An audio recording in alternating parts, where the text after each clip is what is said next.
to this week's vlog. I hope you're having a great week so far. On Sunday, we celebrated Pentecost Sunday. We had a gathering with our church on Sunday morning and a gathering with Iain churches in the evening. And it was just a really great day. But what is Pentecost all about? Well, really, it's about the sending of the Spirit and the birth of the church. And so I constructed a memorable phrase that might be helpful for you, just remembering why Pentecost is such a big deal for us. And the Spirit was sent that we might present Jesus. It's a simple, short sentence that helps you to understand and remember why it is that we do what we do, because the Spirit was sent that we might present Jesus. He was sent so that we could go out into the world in which we live, your university, your neighborhoods, wherever it is that you spend your time, at your work, your factory, your business, just wherever it is that God has placed you, that he empowers you to be Jesus' representative and to present him in that context. And it's really just vital that we grasp it, that we don't do it in our own power, because we can't.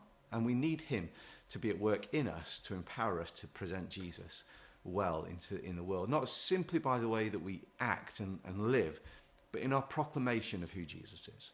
And so as you're about your work this week, or your clubs, or your neighborhoods, or your families, I've come up with some questions that you could ask yourself to help you begin to work out what Jesus might be doing. The very simple first question is actually ask him, Jesus, what are you doing in this situation? What are you doing in this person's life? Because the important thing is that we try and bridge the gap between where people are and who Jesus is. And so we can ask questions that help us to bridge where their worldview is and and how we understand who Jesus is and what he is doing by his Spirit. And so, Jesus, what are you doing? What has happened as a result of you asking that question? Or what has happened as a result of the activity Spirit in and through you? You begin to observe what God is doing in those moments. You begin to try and understand through the conversations that you're having what is in fact their worldview. Where are the gaps in their worldview that the gospel answers and the gospel fills? Because the gospel isn't simply about an intellectual argument, it's about presenting people with a person. And so then how can you begin to build on that gap? And how can you begin to communicate the gospel in such a way that helps them to grasp who Jesus is and that he might just be calling them? And so and then ask yourself, how can you serve this person in a way that will present the gospel well and present Jesus well?